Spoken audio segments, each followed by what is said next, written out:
Hele livet så har jeg, og jeg tror jeg deler det med veldig mange andre nordmenn, vært veldig opptatt av regnskogen. Vi er jo generelt veldig glad i dokumentarer om naturen, ikke sant? Men regnskogene, de er trua. De er trua av avskoging. Avskoging kan skje på flere måter. Det kan være vedhogging, men det kan også være skogbranner. Vår neste deltaker ser på de økonomiske insentivene for regnskogbranner i Amazonas. Hvorfor starter vi skogbranner i Amazonas? Og han ser på hva politiske virkemidler som kan gjennomføres for at vi skal unngå disse skogbrannene. Ta godt imot fra Handelshøgskolen ved NMBU, Federico Camelli.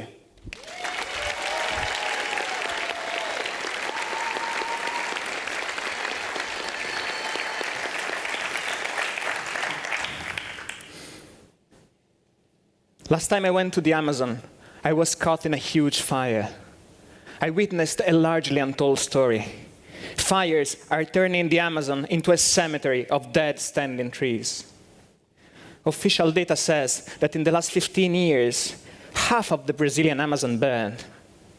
How much is half? About 7 times the area of Norway. But rainforests cannot catch fire naturally. All these fires are made by humans. Local people use fire in agriculture to produce food. But enormous damage occurs when these fires get out of control, destroying the neighboring fields and forests. I spent 5 months in the field, running experiments and surveys with more than 600 farmers. In my research, I want to understand the causes of the Amazon fires and how to stop them. To get a grasp of the problem, consider Maria. Maria is a farmer and produces cassava. To do that, every year she slashes and burns some forest. She first chops down the wood and lets it dry. Then she sets it on fire, and the result is clear and fertile land, ready to be planted. Maria has also some coconut palms. Coconut sells for a very good price and does not require any yearly fire. In the future, Maria wants to switch entirely to coconut and will not need fire anymore. Meanwhile, she takes great care that her fire does not burn the coconut palms. She spent 1 whole month just to clear fire breaks all around the area to be burned with a machete, so the fire will not escape. And this is Paulo, the neighbor of Maria. Paulo also produces cassava with fire, but he's not as careful as Maria. After all, if his fire escapes, he has no coconut plantation to lose. Summer is almost over. Paulo and Maria start their fire. Hoi! Paulo comes, tells Maria that his fire got out of control. They spend all night fighting the flames. In the morning, they see the damage. Maria lost all the coconut palms and gave up the project. At least she said, next time a fire occurs, I'll have nothing to lose.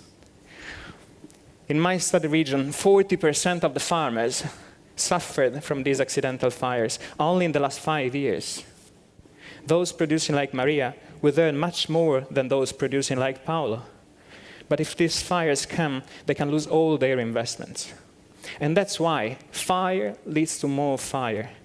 Why should I control my own fire if my neighbors don't and my coconut will be burned anyway? I rather produce with fire only and don't waste a month on building fire breaks. And this is the key of the problem. No one alone benefits from fire control or alternative techniques, but everyone would be better off without fires. Farmers are trapped in this vicious fire circle, and the Amazon forest burns, emitting up to 30 times Norway's CO2 emission in 1 year. How to stop the Amazon fires? In the next 4 minutes.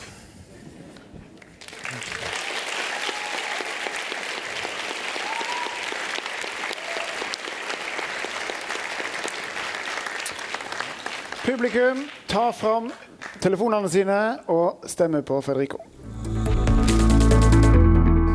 Okay, I have a really difficult question for you.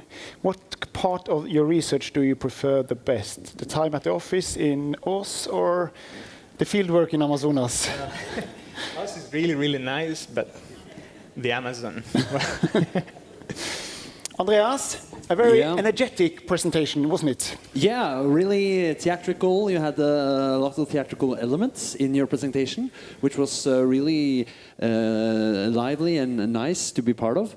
You were also wandering a bit around between like the theatrical elements, and I would have wanted you to not do that and to just stand and tell what you're telling, and then do the theatricals as another thing.